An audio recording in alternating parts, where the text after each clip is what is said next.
আসসালামু আলাইকুম। শিক্ষা শিক্ষা শিক্ষা শিক্ষার শেষ নাই। আজকে যে সাইডে আমরা গ্রাউন্ড ফ্লোরে পাইপ ফেলাচ্ছি, আজকে যেটা আমাদের করণীয় না, আমাদের কাজে পড়ে না, বা আমাদের কোনো ইঞ্জিনিয়ার আমাদেরকে শিক্ষা দেয় নাই, বা আমরা যা কাজগুলো শিখছি এগুলো কখনো এভাবে বলে নাই যে এই কাজগুলো করার জন্য। আসলে ভুলভ্রান্তি মানুষেরই হয়। মালিক পক্ষ একটা ভুল করে ফেলছে। আগে আমাদের এই গ্রাউন্ড ফ্লোরে যে পাইপগুলো আমরা ফালাইছি এগুলো আগে ফালানোর কথা ছিল না, ছিল আরও পরে ফালানোর কথা। যেমন আমি যদি দেখাই, এখানে যে প্রথমে বলছি শিক্ষা শিক্ষা শিক্ষা, এই জিনিসটা গ্রাউন্ড ফ্লোরে দেখছে ভীম ভাঙছি আমরা, বাধ্যগত, আমাদের আর উপায় নাই, কিছু করার নাই। কারণ এই ফ্লোরটা ওর কথা ছিল এই জায়গার ভিতরে। এই যদি আমি তারটা দেখাই, দেখতে পাচ্ছেন মনে হয় হয়তো আপনারা, এই তারটা, এই ফ্লোরটা হওয়ার কথা ছিল এখানে। এই পাইপগুলো ছিল ভীমের উপর দিয়ে যেত, এই ফ্লোরটা পাইপটা ভীমের উপর দিয়ে যেত। এখন মালিক পক্ষের ডিসিশন যে পাইপগুলো ফ্লোরের উপর দিয়ে যাবে না, পাইপগুলো এখন নিচে দিয়ে যাবে, ফ্লোরটা অনেক উঁচু হয়ে যাবে। তো আজকে 2 দিন ধরে আমরা অনেক চিন্তা ভাবনা করলাম, মালিক পক্ষ, ইঞ্জিনিয়ার সবাই বসে চিন্তা ভাবনা কী করা যায়।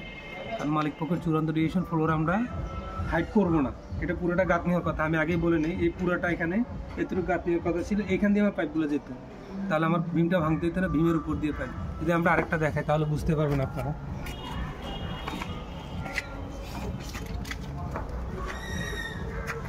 এই জায়গাতে আমরা ভীমটা ভাঙছি দুটো অফসাইড খাওয়ানোর জন্য।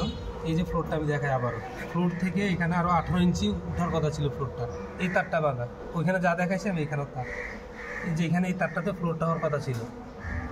ভাগ্যে নির্মল পরিহাস, মালিক এখন বলতেছে যে আমাদের হবে না, আমার ফ্লোরটা অনেক উঁচু হয়ে যাচ্ছে, আমরা এটা গ্রাউন্ড ফ্লোরটা নিচে রাখবো, আমরা উপরে করবো না, রাস্তা থেকে অনেক উপরে উঠে যাচ্ছে। আমরা প্রথমে বুঝি নাই, যে কারণে পাইপগুলো আমাদের এখন ফালাইতে হচ্ছে। এখন মালিক পক্ষের ডিসিশন, ওই পাইপটা আমার ভীম কেটে দেওয়ার কারণটা কি আমি উল্লেখ করব, দেখাচ্ছি আমি আগে পুরোটা, আমি পরিস্থিতি দেখাই নিই।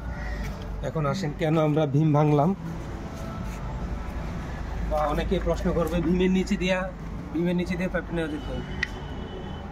তো ভীমের নিচে দিয়ে, যদি ভীমের নিচে দিয়ে, ভীমটা হচ্ছে 15 ইঞ্চি, আমার নিচে এটা হচ্ছে আমি সেফটি ট্যাঙ্কি পিছনেরটা, এটা 15 ইঞ্চি। এখন 15 ইঞ্চি যদি নিচে আমি পাইপ দিই, 15 ইঞ্চি আর 6 ইঞ্চি, প্রায় 2 ফুটের কাছাকাছি, তখন আউটলাইনটা নালা নিচে চলে যাবে,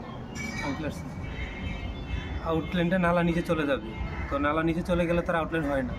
এখন বাধ্যগত মালিক পক্ষের ডিসিশন এখন শেষ পর্যন্ত এটাতে আসছে যে ভীম ভেঙে ভীমের মাঝখান দিয়ে একটা পাইপ ঢুকাই দিতে হবে।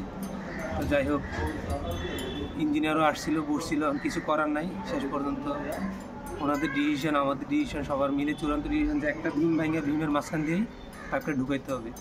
তো এটাই ছিল আজকের আমার শিক্ষণীয় একটা ভিডিও, যে আপনারা যারা মালিক পক্ষ আছেন, তারা যারা কাজ করাবেন বা কাজ করার ইচ্ছা আছে, একটা জিনিস খেয়াল রাখবেন, সবার সাথে পরামর্শ করে একটা ডিসিশনে যাবেন, তারপরে কাজ করবেন।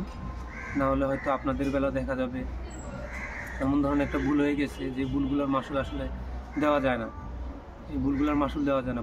পুরোটা কাজই আমাদের এখন কষ্ট হয়ে গেছে। যেমন বিম ভাঙা, এটা কখনোই বিল্ডিংয়ের করণীয় না। এই বিম ভাঙে আমরা কাজ করা আমরাও প্রস্তুত না, যে বিমগুলো ভাঙতে হবে, কাজগুলো করতে হবে। এই বিম ভাঙাটা আসলেই ক্ষতি। এই বিমটা হচ্ছে বিল্ডিং একটা পিলার, পাটা যদি আমরা কাটে ফেলি তাহলে কখনো হয় না। তো আল্লাহ হাফেজ, ভালো থাকবেন। কমেন্ট বক্সটা আপনার জন্য মুক্ত আছে, আপনারা আপনাদের মতামত জানাতে পারেন। ভালো।